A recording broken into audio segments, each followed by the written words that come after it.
So, welcome everybody.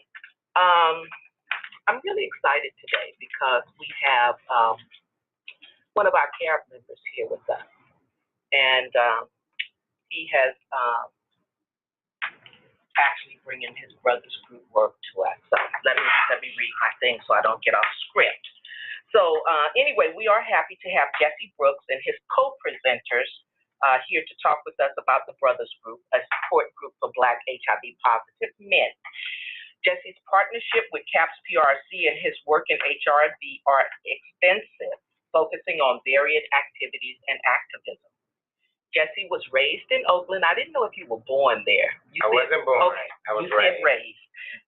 Oakland, California, where his HIV activism is rooted. His partnership with CAPS PRC as an active CAB member is approaching almost a decade. Over the years, Jesse's relentless commitment serving as a CAB member has not wavered. I have never seen him, and I'm pretty sure I speak for the CE Corps, we've never seen him miss a meeting nor miss an opportunity to serve in diverse capacities. Jesse's many HIV/AIDS-related hats include that he's the co-chair of the Bay Area State of Emergency Coalition.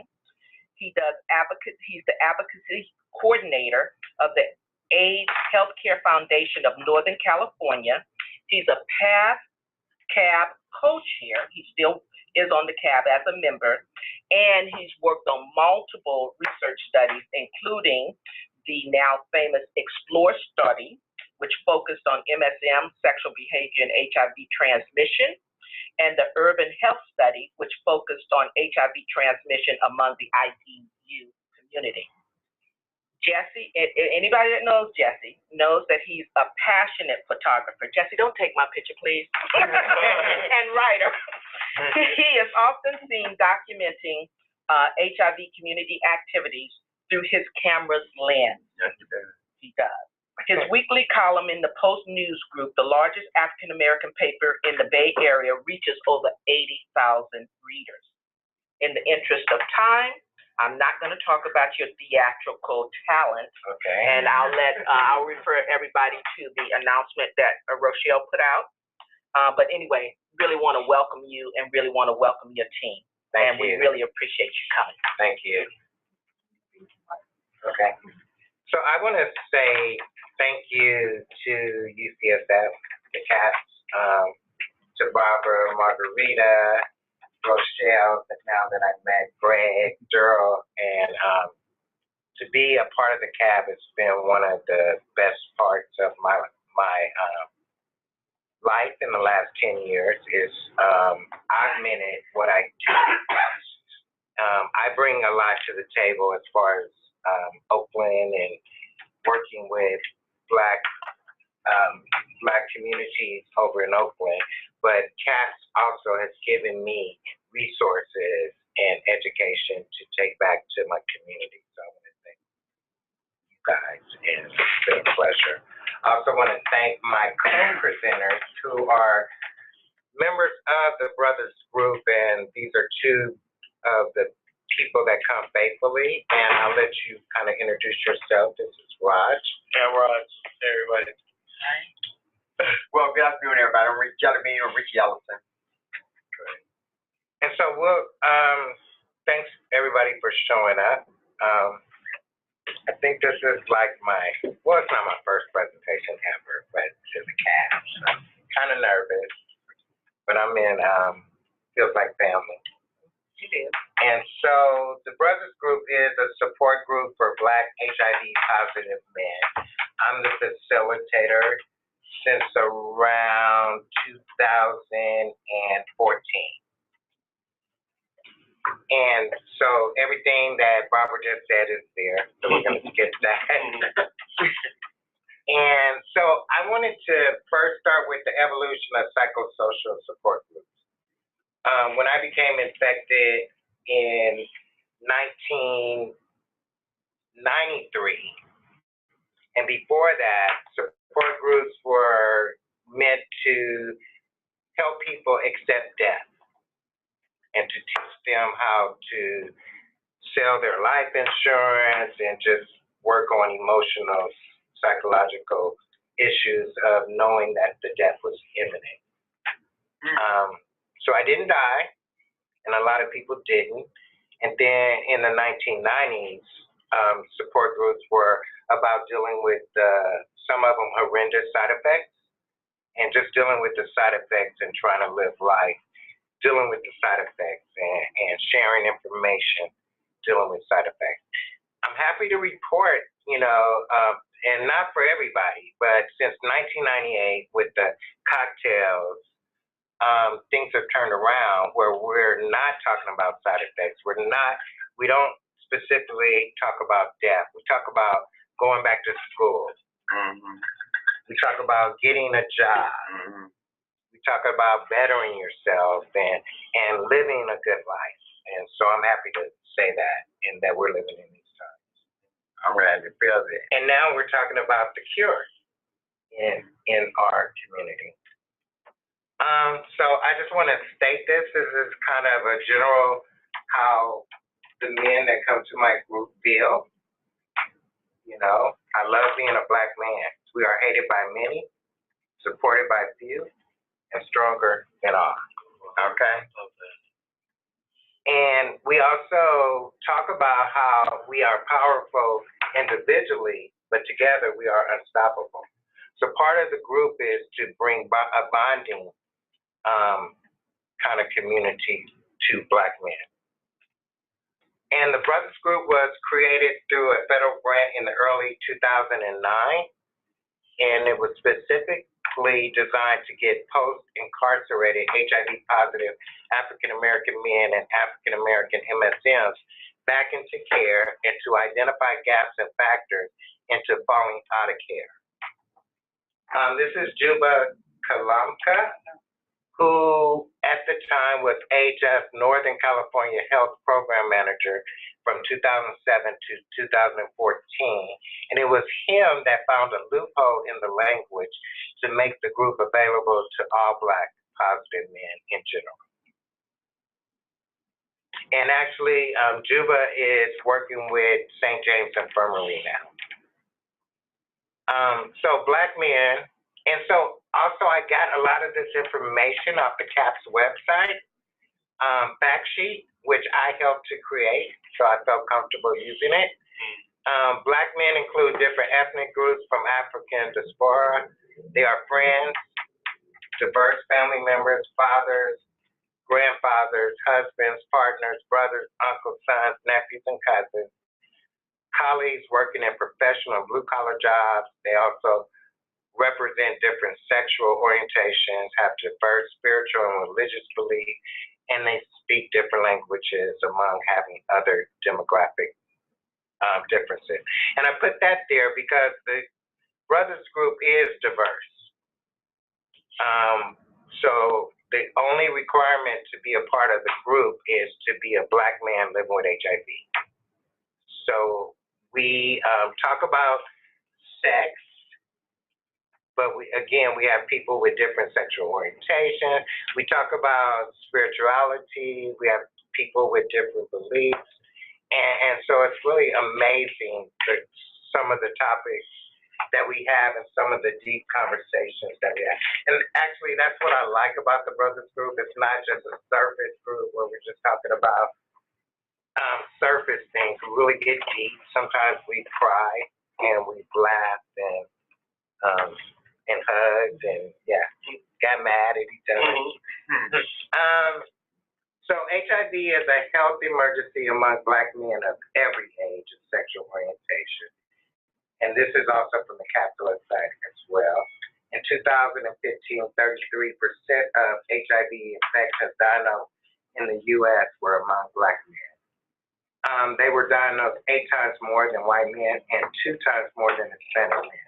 1 in every 20 Black men will be diagnosed with HIV in their lifetime among the general population of men. Black men have a higher risk of HIV.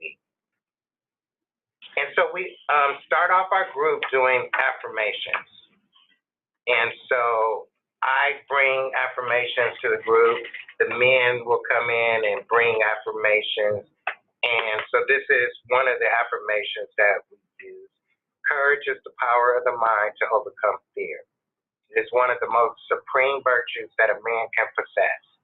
In order for Black men to prosper and take our rightful place in society, we must have the courage to surmount our fears. We must resolve within ourselves to be courageous in our fight against racism, poverty, and all other social conditions that threaten our community. There are no limitations to the strength and intellect of a man who is able to break the chain of fear. Okay. The fearless man is able to control his destiny in life. So we talk about regular HIV things, adherence, U equals U, undetectable, disclosure, these are all our topics, self-advocacy, talking to your doctor, mental health, grief and loss, survivors group, we tell our stories, HIV updates, legislation, laws around HIV, legal rights, resources, and comorbidity as the population is aging. But on the other side, the unique things that we get to talk about as Black men, we get to talk about racism, we get to talk about issues with the law, housing, intimate relationships, family dynamics in the Black community, religion in the Black community, self-awareness, self-pride. We use Black men-specific affirmations, and we talk about love and respect in the community and how we could be leaders. And we also point out issues about hate crime. Yeah.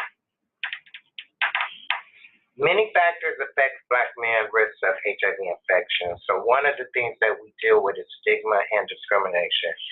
And when Black men experience stigma or discrimination, they are less likely to, sorry for the mistakes, to disclose their HIV status. Moreover, discrimination-related traumas based on being gay, Black, or living with HIV are associated with greater high HIV infection rate.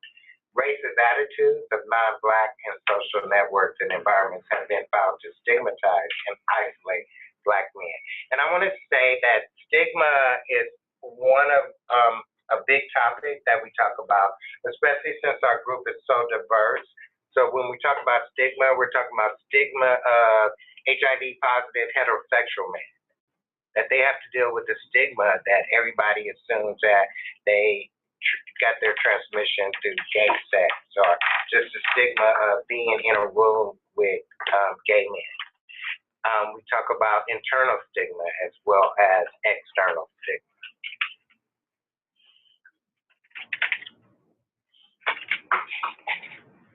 And then also I want to go back to discrimination also. So we talk about disclosure and when it can benefit you and when it can hurt you as well. Because a lot of places in our community, there's a lot of discrimination and stigma just from being HIV positive or just from being gay. So we deal with this subject a lot. And so this is part of, so throughout this, I'm going to show you little activities that we did. And this is some of the brothers that went to the Malcolm X Festival in Oakland. So how is it that you all talk about dealing with stigma and discrimination? Like, how do you talk about it, and what are some of the strategies? Are you getting into some of that? No, I'm not. And what are some of the strategies that you all find successful? Do you want to? Wait, could you repeat the question? Yeah, so when you all talk about stigma and discrimination, what are you finding helpful in those conversations, and what are some strategies that you all have come up with that you find are helpful? Well, I can speak for myself as far as discrimination. Well, I'll speak on stigma. Stigma with me, by me being a hetero male, and I would say Black male, and I was going to speak on that in my actual presentation. So that's what. But I was basically, so I have to deal with that a lot, and wasn't until I got into into recovery, because I had a deep issue with drug addiction, that I was able to face the stigma and able to like not hide or not actually disclose. I was too scared to actually let folks know and be around other men that were gay, because I didn't want people to think that I was gay too and all that kind of thing. And so I had to, recovery gave me the power to actually get out of that, because I'm around a more loving people than the people that I was actually around that would actually shun me. And so we talked about in the group actually, I guess we get everybody's outlook and how they felt about it. But being that I was like the only hetero male in the group, being another guy, it was really kind of like it's like I consider myself like a minority within a minority. It's like it's almost as we're treated like an anomaly. You know what I mean? And like, oh wait, you got like it's like me dealing with having HIV, and like it's hard for me to find a straight male group. Like I didn't have any other. There wasn't no other group, so I just went to. Well, I guess I might as well start the. Okay. so I really wanted to save it for say what I wanted to say for when I actually present. But you did great. Okay. And so what we do is bring up different situations for each individual that they might have in their life. Some men haven't told their children because of the fear, and because they just feel like they don't have to. And mine's on issues of discrimination. And so, did you want to speak on that? Okay, I was innately born gay, and I grew up gay. I'm still gay, and now I'm in the process of transgendering. So I'm really going through a process of hate now, and strong hate out here. That's okay. I'll push right on forward. So we allow the men to bring up different situations that are individual to their life, and what the group tries to do is work on the internal stigma, because what I find that's really where it is that internal stigma. And so to identify how you can change that internally. And so that's the affirmations, that's the affirmations of that individual, how awesome they are, those kind of things. And also taking them to culturally competent activities that they can see how magnificent it is to be Black and what they can add to it. And also continuum disparities. So poor retention of Black men in healthcare is deeply rooted in discriminatory practices of the medical system towards the Black community. Consequently, Black men are less likely than white men to know their HIV status, more likely to be diagnosed later, and less likely to stay engaged in care and on treatment. So we talk about difficulties in the medical system, difficulties with maybe a doctor, and suggesting maybe, because we're in the Bay Area and we have the luxury that there's a lot of doctors that if this doctor doesn't work out, go get another one. Walk into your appointment with a list. And if they're trying to leave by the third thing on your list, say, wait a minute, I got 5 more. So role playing with talking to a doctor, or just dealing with a situation head on that someone might have complications with their doctor. So I've taken it personally and went on appointments with people to help them, or to point them in the right direction of resources that can help them to stay in care.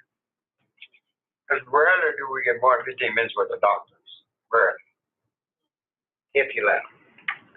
And because of him, we know they just last longer. So poverty, discrimination, and reduced access to and retention and quality education are reasons that Black men experience more unemployment, are more underemployed compared to white men. Consequently, black men are more likely to be living in poverty, which usually means reduced access to quality health care. HIV rate increases 3.0 to 5.5 times with increasing neighborhood poverty, level from 10% low poverty. I don't know what all that means, but what it means is that we deal with most of the men that come to the group are low income. So they're dealing with challenges of housing, challenges of food, challenges of paying their bills, challenges of getting a ticket and can't pay it for their car. So we talk about those issues, and we also support and encourage people, again, to go back to school, to do things to uplift themselves out of, to get a job. We deal with how do you work and be on SSI, and to, or how do you get employment, where do you go if you haven't worked for 5 years and there's this gap on your application. And so we bring in people that help people with resumes and those kinds of things. Sexual trauma. Sexual abuse and assault rates are high among especially Black MSMs and are related to greater risk of HIV infection. And so this also, because my group is diverse and it's not just Black MSM, it's different sexual orientations, that there was at a time that we talked about sexual trauma, and 90% of the men had sexual trauma as we talked about it. And so I brought in the therapist to deal with a conversation around that, and we haven't continued because I want to make sure that someone there is capable of making sure that someone doesn't go off the edge and I can't bring them back. But there is sexual trauma, which has a lot to do with the conversations that we have. We talk about STDs and protection as far as U equals U and decisions of wearing a condom, not wearing a condom, protecting others, protecting ourselves. Social networks and sex with partners of their race. The high HIV rate among Black men and their preference for sex with partners of their same race puts them at risk for other things that we talk about. And also the dynamics within the Black community in relationships. HIV prevention targeting Black men should address high-risk sexual behavior, but also societal and structural issues. We need policies that will prevent new infections and add to our understanding of Black-white HIV infection disparity, including the role of structural intervention. So we need to combine behavioral and biomedical interventions, abandon a one-size-fits-all approach, address high STD rates, traumatic events, and structural and access barriers. And so all this says is all what we talk about is different topics that create the whole macro person and not just focusing on HIV. Because for me, the biggest thing is giving someone meds when they finally find out that they're positive and they're ready, that you have to have that conversation about their home life. Because I've seen a doctor give someone meds, but they didn't know that they're living with their mother, who, when she gets mad at him, will throw out his meds. So having access to medical care and also taking meds is more than just handing someone pills. And so you have to so the need to address stigma, including ones that are unapparent but not be lost. The background, community perspective, disclosure, all that. So this is one of our things. We turned white water rafting into black water rafting. It was quite enjoyable. We also went to the symphony. We watched the movie 13, then had a discussion around that. I'm also the advocacy coordinator, so I drag them to protest with me. And this is our march on Martin Luther King.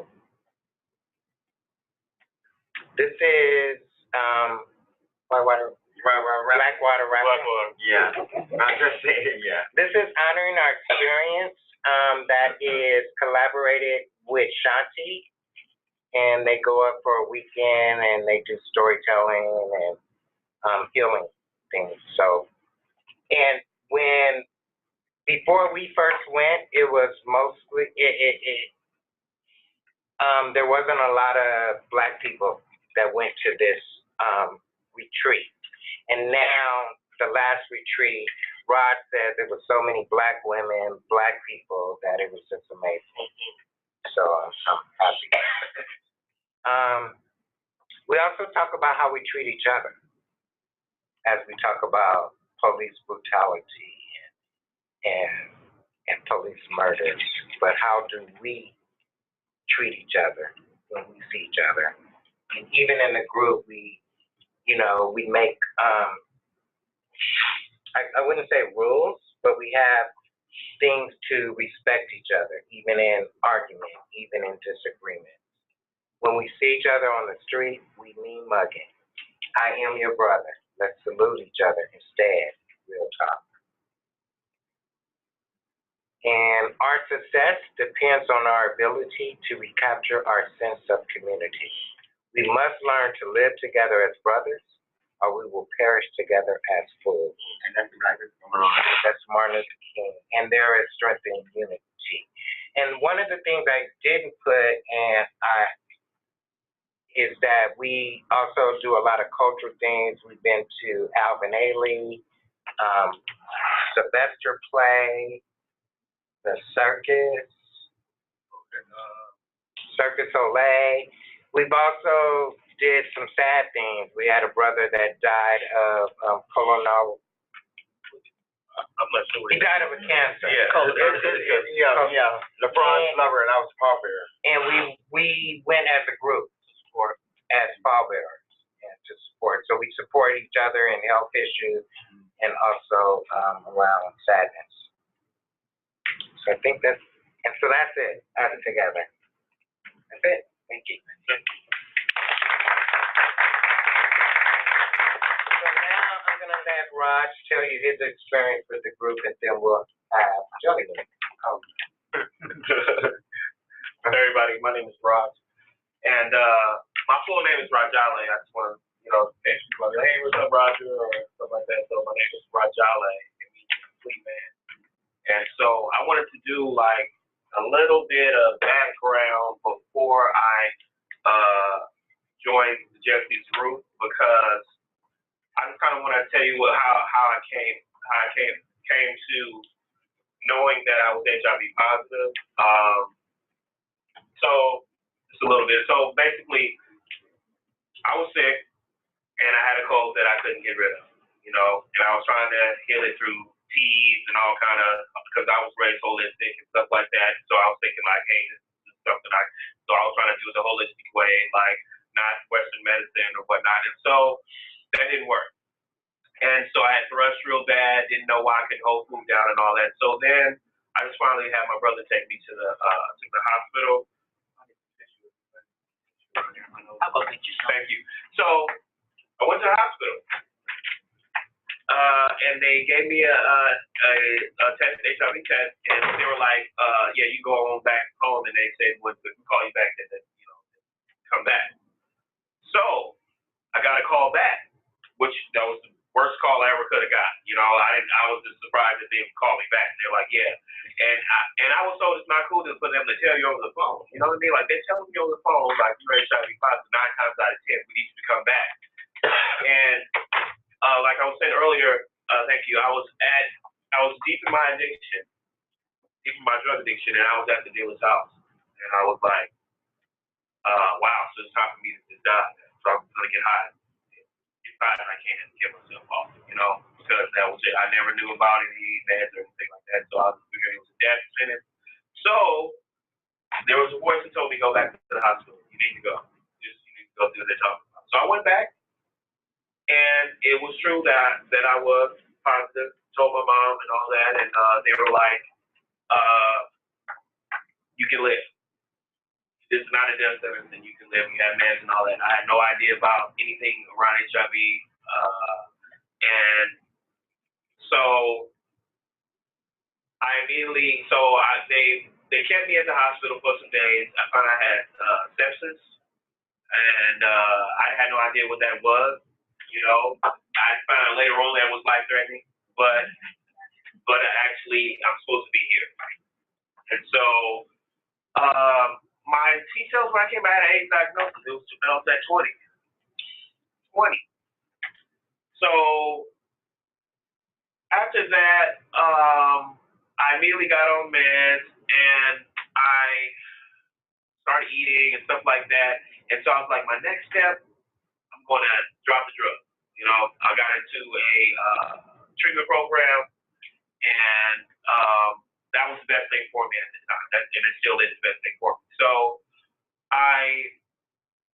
So at the time, I'm dealing with a lot of chatter up here, like, hey, but what are you going to do? You got HIV. I'm standing in a lot of transitional houses, other people in there, I'm a man, all that stuff, just dealing with that inner fight. Like, I don't want them to think that I'm gay, because that's the first thing that people think when people have HIV, okay, and all this, and everybody's all business in this house. I'm not living in a house with 20 guys, you know what I mean? So everybody's in other people's mix. And one time a guy was like, this guy was supposed to be my friend there. And he was like, hey man, yeah, I found out this one dude in our house has AIDS, man, you gotta watch it around him and all that. So I was like, wow, man, this is and the thing is also too, before I got HIV, I had no idea about HIV really. I thought it was really bad and really dirty, really this, really that, and all that. So I understand, I was him though, that was me at one point. So I can't get so, mad at him, but at the same time, I'm like, I gotta watch myself. So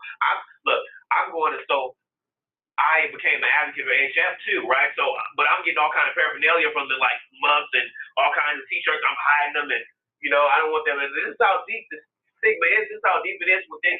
This is how bad it was. So I really was uncomfortable with myself, And so, what I was thinking was I need a support. So I went to a support group, The only one that I found out about through EVAC, I was going to East Bay AIDS Center, and so they told me about this one group called Coffee Talk. And I said, well, I just want to go to that. I need some help. But I went there, and it was all gay men, and I was the only straight guy there, and it was just like, hey, what's going on, this and that, and I was just sitting there I just didn't really, I wasn't comfortable with my first day, but I needed to get out of here. So I was like, I'm just going to throw myself in, So I went there, and everybody made me feel comfortable. I didn't have to be all like this, And so I kind of sprouted out, kind of flowered and just, came out of my shell each time I went.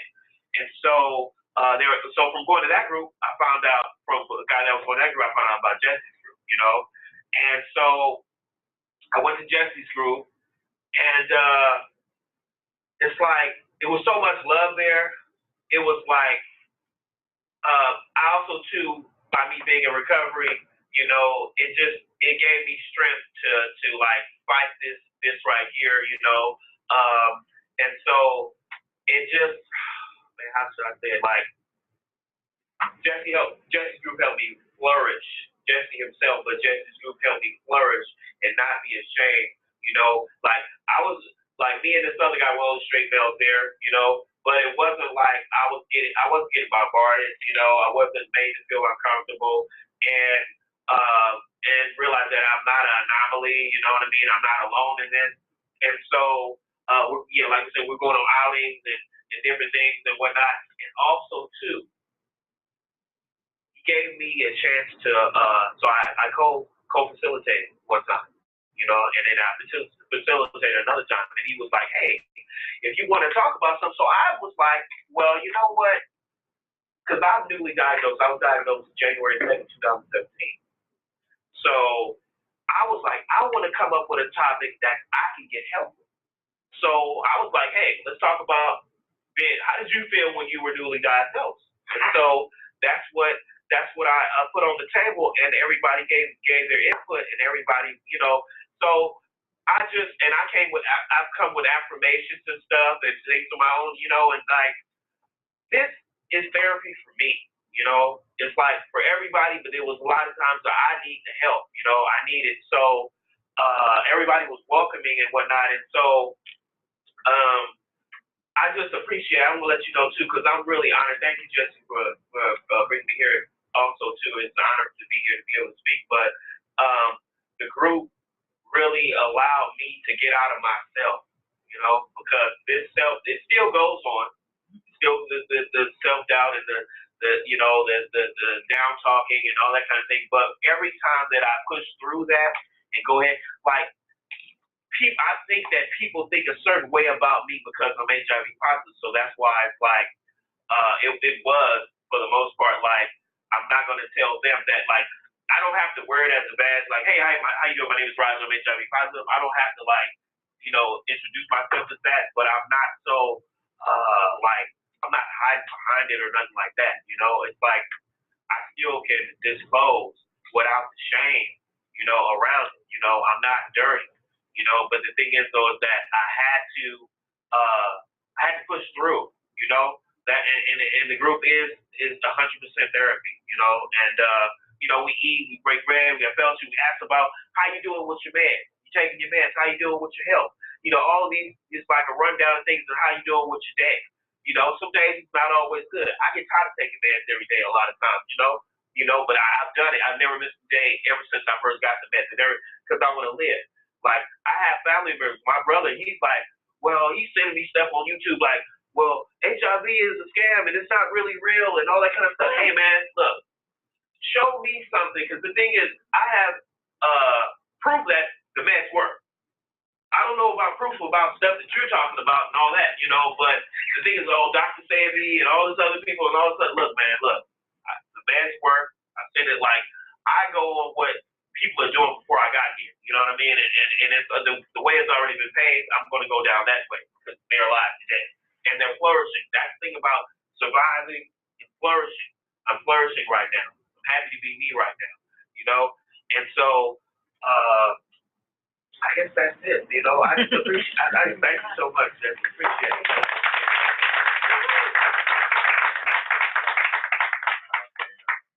I can't remember when I met Jesse, but I have a transgender friend now. She's transgender, but a gay friend of mine. We used to go to groups, and it was back then I was negative, and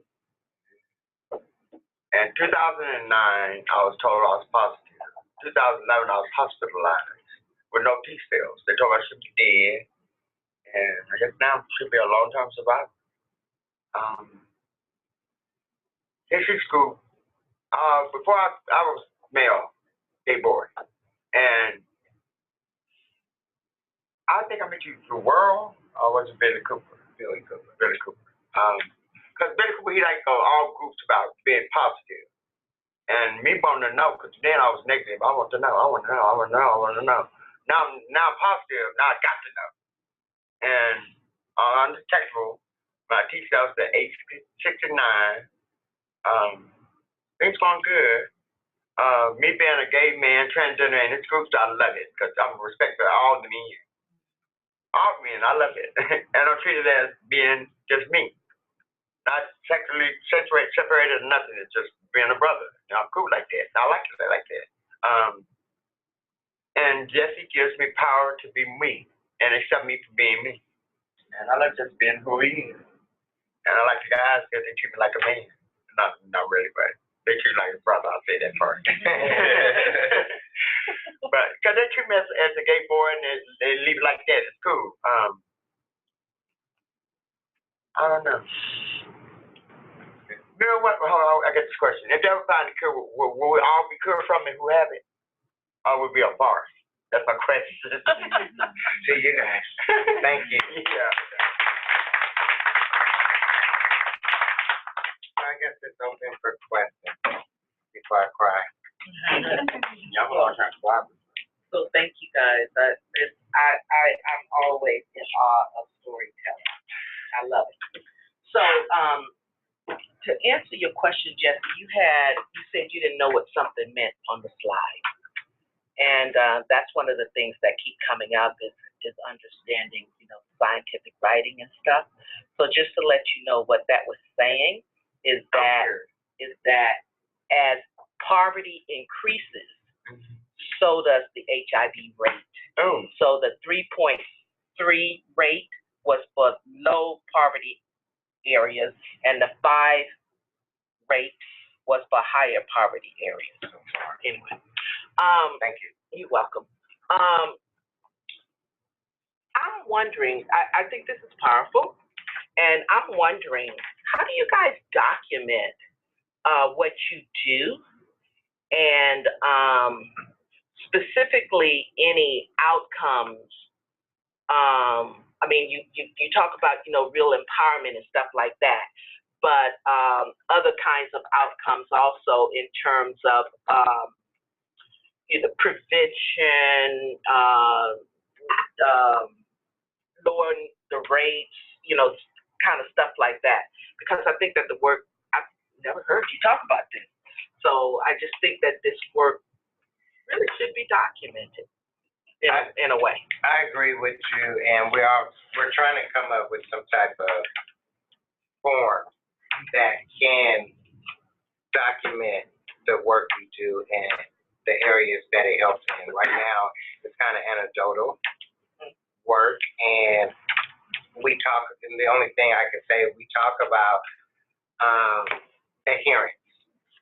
We talk about challenges of taking your meds. We talk about the goals of getting to undetectable, but no, we don't document it. We're trying to come up with a document that can capture that. Thank you. Thank you for that presentation, all three of you. It was awesome. I have a question. I noticed on the slide that you said that U equals U is one of the topics that you talk about. You mentioned that also when you were talking about sexual health and your discussions there. Can you say a little bit about what what the thought in the group is about it, and do you think it's affected stigma in the community, and do you think it's changed the way people approach their sex lives? I think that for different people that means different things, and so we bring it up as a goal that and as a adherence motivator, that this is where most people want to be undetectable. I think for me, and again, this is all anecdotal, that I've seen people kind of, and so we talk a lot about it because it's just newly that it came out, maybe 5 years to 7 years. And it kind of gives people a chance to exhale. That people have been holding their breath for like almost 30 years. And knowing that you're undetectable is another empowerment type of thing. It's how we use it in the group. And I recently just became U equals U. And has it changed your? Well, actually, I ain't had sex for 3 years, so no. No. I'm more cautious now. Well, some more just casual respect, so I'm holding myself off. Yeah. I just want to say real quick, too, I just recently became undetectable. It seemed like it was like I was just waiting so long, but I kept taking labs and stuff. They thought it was like a blip at one point in time, and they were like, hey, we're going to take you off the meds if you don't become next time when you do your labs. If you're not undetectable by then, we're going to switch your meds. And so recently I just got noticed that I was, but to me, undetectable spells, because like that wasn't around at the beginning, when to the 80s, 90s, and all that, like there was no such thing as that. To me, that spells hope to it, where it's like there's a cure coming along, like that's progress in the right direction. That's what it spells to me. So we talk about undetectable, but we also talk about things that are coming down the pike. Like we're really excited about the injectable medication, and talk about that. And then there's an organization over called Quest doing the study for the cure. Right, and so we're excited that we get to talk about these things. And we discuss different studies that come along about pertaining to our illness and who can participate in those studies, things like that. And also, and I'm gonna get to you, is that we don't hold undetectable as the end game for everybody, because everybody, it takes time to get there, or they might not get there, so we don't kind of hold that over everybody's head. This is where you should be, and just accept people for where they are, and that they're taking their medication every day. And then we talk about some people that take their medication every day, and then their T cells are still depleting and their viral load, and that's a conversation they should have with a doctor. So we catch things like that. And we have a brother who's in the study about the injectables now. But the what? The injectable study. Yeah. So, thank you, all three of you, for sharing those your experiences. And I was, I think I heard the answer to my question, but I want to just flesh it out a little bit. So I was thinking about what makes this group work, and some of what I'm hearing, aside from Jesse is for the key ingredient, but this open and accepting environment. What else? What else is important? If other places want to sort of create an environment like you've succeeded at, what's important to go into it? Confidentiality. Because if it's not safe for me to speak on, like, a gentleman came that was not positive. You know, we speak about positive lifestyles and things that that we have to deal with, and we're sharing our like inner feelings and things like that. So we need that's to adhere to that.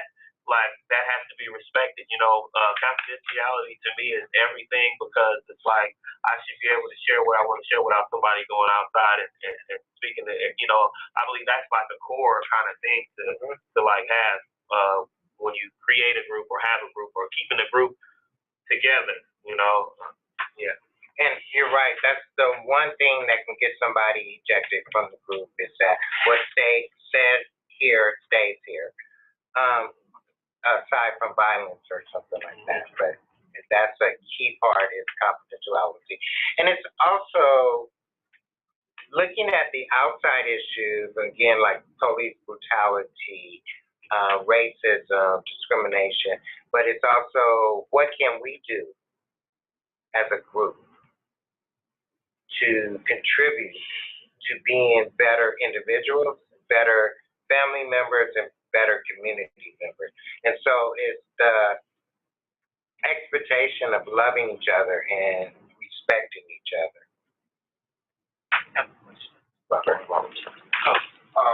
question is about where is the group? So can you give us some information about the group? Where does the group meet? Like how many guys come to the group on a regular basis? I didn't even think about that part. So we meet twice a month, and I get to pick those days, and we were meeting on Tuesday, but HF has clinic in Oakland on Monday, Tuesday, and Thursday, and they come to San Francisco on Wednesday and Friday.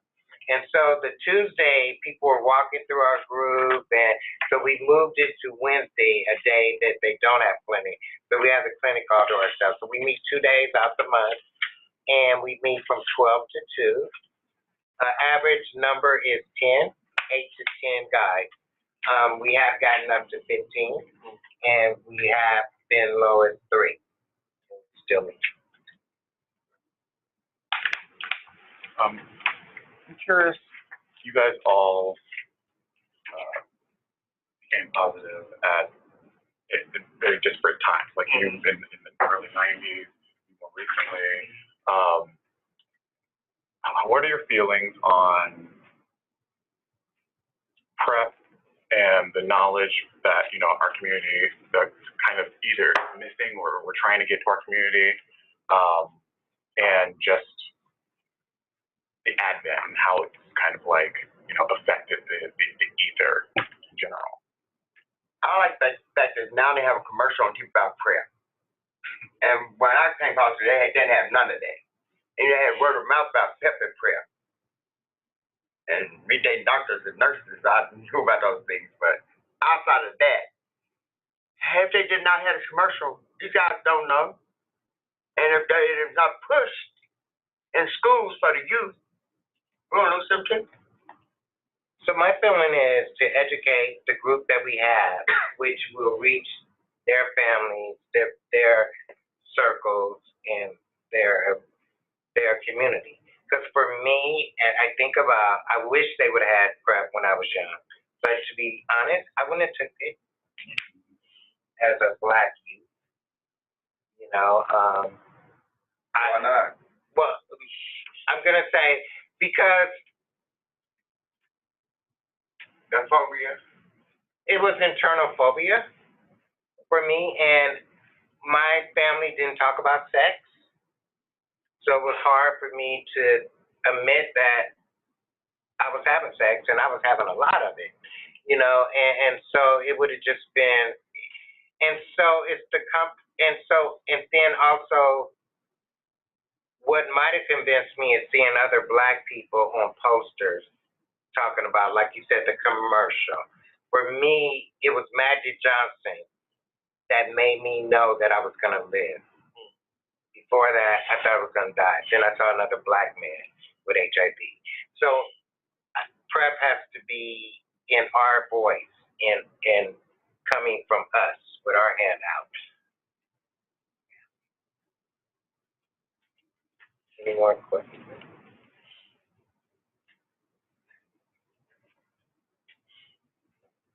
Thank you for sharing your story. Yes, absolutely. Thank you so much. I really want to thank you two for coming out. Thank you.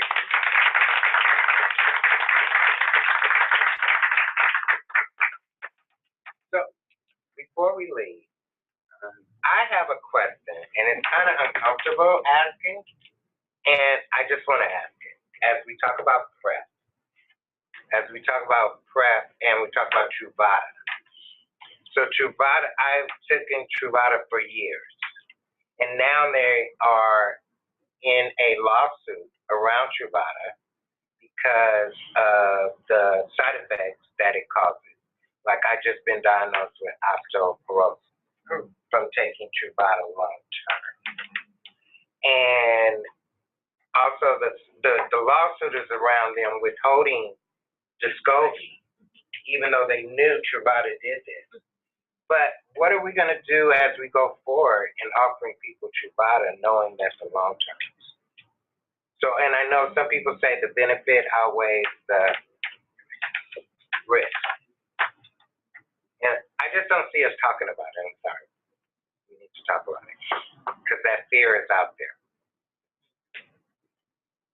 Yeah, I wish we had one of our infectious disease fellows with us who prescribe, because I know there's we were talking about this recently in our summer where we